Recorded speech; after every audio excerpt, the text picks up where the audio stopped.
story is titled, Am I the a-hole for refusing to babysit my nephew, even in a family medical emergency, because my brother and sister-in-law lied before?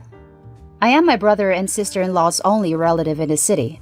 When sister-in-law was pregnant, I made it clear that I'd only babysit for them in the case of a serious emergency, example, someone has a medical emergency. I won't babysit if they just wanted time off from being parents, because I don't have the free time for that. I work 60 to 100 hours a week, so if anyone needs time off, it's me. Last year, my brother and sister-in-law asked me to babysit on the day of an informal work meeting, a lake retreat organized by my company.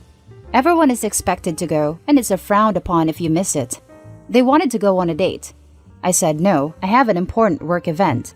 They continued to nag me about how they haven't gone on a date for so long. The night before that day, they called in a panic and said their friend Mike from the next city over had been in a car accident and I needed to babysit Nephew for a few hours so that they could go visit Mike. I reluctantly agreed, with the stipulation that they'd be back by 7 a.m. the next day to pick Nephew up so I could leave for my work event. They did not come back until 2 days later. I had to cancel on my superior's morning off, which looked awful. My brother and sister-in-law never responded to multiple texts and calls from me. Their excuse was that Mike's life was in danger and they were too busy helping his girlfriend. I accepted that, since I had met both Mike and his girlfriend at a party in the past and thought they were good people, but I emphasized that this absolutely could not happen again. Throughout the next 2 months, my brother and sister-in-law regularly used the excuse of aiding Mike in his recovery and needing to visit him in order to make me babysit my nephew. Mike's girlfriend's company and my company had a meeting 2 months after Mike's accident. I ran into her and asked her how Mike was recovering. Apparently, she had no idea he had been hospitalized. Neither did Mike. Mike had never been in an accident, and although brother and sister-in-law had gone to visit them recently, it was for drinks and bowling, not bringing them chicken noodle soup in the hospital. I confronted brother and sister-in-law, and they denied it at first, but finally admitted they had been lying about Mike's accident so that they could go on date nights. They claimed I gave them no choice since I would never help them out when they needed time together because parenting was so stressful and difficult and I had no idea, and it was just a little white lie. I made it clear that after this incident, I would never babysit for them again. And I've stuck to that. Yesterday, my brother and sister-in-law begged me to babysit for them because there was an actual medical emergency in sister-in-law's family. They even sent me proof of the relative's hospitalization. I still said no. They didn't care about betraying my trust, so I don't care if they can't afford childcare or if their relative is in the hospital. They said I was a bad aunt, needed to get over my grudge, and a petty a-hole. Am I the a-hole? That's the main story. Now let's jump to the top comments. Not the a-hole. They cried wolf too many times. Now they get to live with the consequences. Plus, family doesn't owe family free babysitting. If they wanted a date night, find a babysitter. Not the a-hole. Didn't just cry wolf once, kept an ongoing chorus for months. Never babysit again. Ever. I don't care if they are the ones in the hospital themselves. Anyone who wants to give you attitude about it can go babysit themselves. This Christmas, I think you should give them a nice book of children's stories. Be sure it contains The Boy Who Cried Wolf. Not the a-hole. They burned that bridge. They used a lie about the health of a friend to put their priorities above your own. They made you miss work and lied to you for months. They really expect you to do this? F that. They need to grow up, and if they weren't ready for the stress of having kids all the time, they shouldn't have had one. These people aren't just a-holes, they are bad parents. Who the hell drops their kid off to the person they've tricked into babysitting and then ghosts them for 2 days? This is what really gets me. Lying for months is awful, but not coming back for 2 days and not responding to calls or texts? I would have called the police to see if they had been in an accident too, because that is the only excuse for dumping your kids and ghosting on a babysitter. Not the a-hole. Has it ever occurred to them to hire a babysitter? Your time is too valuable, and you are not responsible for their choice to procreate. They are unbelievable a-hole for lying to you. Of course not. They wanted a free babysitter. Not the a-hole. Now for the second story. Am I the a-hole for telling my mother-in-law to have her own baby when she was hassling me about motherhood? My husband and I have been married for a few months, and people have started to ask us when we're planning to have a baby. Neither my husband nor I have any interest in being parents, so we've just been shrugging it off and saying, we'll let you know. This past weekend, my mother-in-law told me that she wanted a real answer and not an excuse. So I finally just told her that we have no plans to have any children. She wanted to hear my reasons why not. So I told her that being a parent is too much commitment/responsibility. It's too expensive to raise kids in the country where we live. Climate change makes me uncertain about future safety of our planet, and I don't want to put my body through pregnancy. She said that all of my reasons are selfish, and that it's wrong to deprive a potential child of love just because I don't want responsibility, and that it's unfair to the rest of the family that I'm stopping them from passing on their genes and continuing a legacy. I told her that if she really wants another baby in the family so badly, to get off my case about it and have one herself. I really didn't mean anything by it, other than being flipped, because she's well past childbearing age. But the comment really upset her to the point that she started crying and saying that she couldn't believe I would say something so insensitive.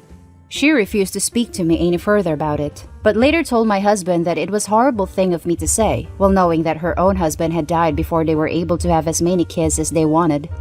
I didn't know this. It's not something she had ever mentioned around me. My husband said he remembered her mentioning a couple of times over the years that she wished she'd had a daughter, but nothing more than that. So, I feel like she's overreacting to what was a snarky remark, but not meant to be a personal insult, and that she started it in the first place by giving me a crap about not wanting a baby. But she thinks I owe her an apology for crossing the line, and my husband agrees that what I said to her was harsher than what she said to me. Was I the a-hole here? Now let's read the top comments. Not the a-hole. You accidentally said something hurtful and hit a nerve. That is, however, because she pressured you to have a conversation about why you didn't want kids. She caused this scenario. Play stupid games, win stupid prizes. I think if you feel like it, you could apologize for hurting her feelings because you weren't aware she wanted more kids, but I really think you're in the right here. It's not even that hurtful. It's true. If you want another baby in the world so badly, have one yourself. Don't force it to someone else. Not the a-hole. Pressuring people to have babies has always been weird to me, especially once they've expressed that they don't want one. Why do you want to put a child in a situation where they are potentially unloved and their needs aren't met? Not saying you'd be a bad parent, but as a child-free person, that's always been my take. Also, it's freaking weird when people start asking about babies because my brain always goes, why are you concerned about how much sex I'm having and where my partner is busting? Invasive much? Definitely not the a-hole. She shouldn't have pushed it. Not saying you'd be a bad parent, but as a child-free person, that's always been my take. I'm sure that I would be a bad parent, honestly. The very idea of having to put my life aside for a baby makes me so resentful already. Not the a-hole. She can't really blame you for her projecting her past onto your life, especially when you didn't know her past. Knowing her past now, I'd say sorry I didn't know, but there are no apologies needed for your not having a child. That's your choice. Also, what the hell is a potential child? We're just imagining people that don't exist to be harmed by lack of love? Also, what the hell is a potential child? We're just imagining people that don't exist to be harmed by lack of love? Seriously, I don't even know what to make of that remark. And now for the final story. Am I the a-hole for not allowing my husband to be the entire neighborhood's husband? I have a weird situation. It's become very clear that my husband is the only man on our street. The rest of the houses are entirely women. There's a few single mother houses, 2 houses of all-female roommates, 1 single woman, and even a lesbian couple. I normally wouldn't care or even take note of this, but since March, it's like we're getting constant calls and texts. The number we gave when we moved in 2 years ago, just renewed last January, was my number.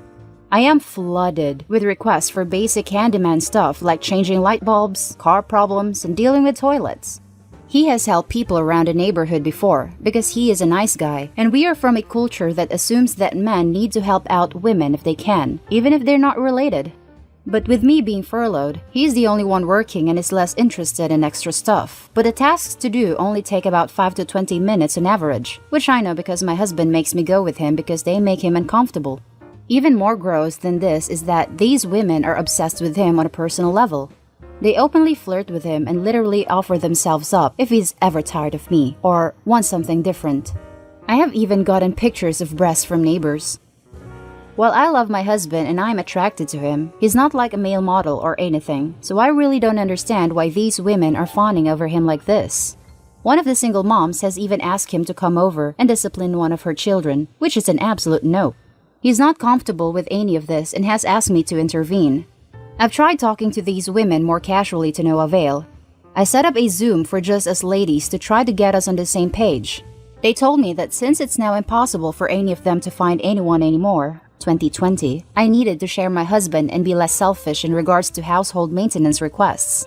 It's not even safe to call for maintenance, and I shouldn't ask them to when there's a safe alternative where they don't have to risk exposure. They also said that it was just harmless flirting because they're all frustrated and can't date, and that I wouldn't even be threatened by it if I was giving him kids. I've talked to my own family about this, and while they say that the women should be less forward, I should be more understanding about how hard it is for a woman to be alone, because my own mother was alone. Am I the a-hole for not just dealing with it? Now for the top comments of this post. Not the a-hole. These grown women should learn how to complete basic home maintenance themselves. Start sending YouTube videos to them instead of your husband. Seriously, especially crap like changing a light bulb. As a woman who live alone, YouTube has been my best friend. I can do most basic maintenance around the house and all sorts of DIY. I even built my own bed from scratch. I don't expect applause for any of this, obviously. But if I can do it from reading WikiHow and watching YouTube videos, they can too. I'd hate to be so dependent on another person that I couldn't change a light bulb. As for the flirting, Jesus Christ, they can F right off. Not the a-hole, but your husband is also way out of line. He's not comfortable with any of this and has asked me to intervene. I've tried talking to these women more casually to no avail. I set up a Zoom for just us ladies to try to get us on the same page. How did this suddenly become your job? Why are you setting up a Zoom call for all these women? Why are you filtering their messages and answering their calls? No wonder these women don't stop doing what they're doing if it's you who tells them to stop and not your husband. He really needs to stand up for himself and say no to these women. When we originally moved in, there was a push to exchange numbers for everyone in the neighborhood at that time for emergencies. The number we gave for that is mine. Not the a-hole. You both need to start telling them no. You don't need to get them to agree that they're out of line. You just have to say, sorry, can't help. Or, if you don't feel comfortable doing that, could you show up to help? None of these things they need help with requires a penis to do. Wait, how do you change a light bulb without using your peen? But seriously, now you've put that image in my head, I have to strongly agree. Opie and her husband need to start saying no, and the jokes about her insecurities coming from them being childless need to stop. Opie, not the a-hole. And that's the end of this video. As always, hit like and subscribe and drop a comment below. I'll catch you in the next one. Stay safe.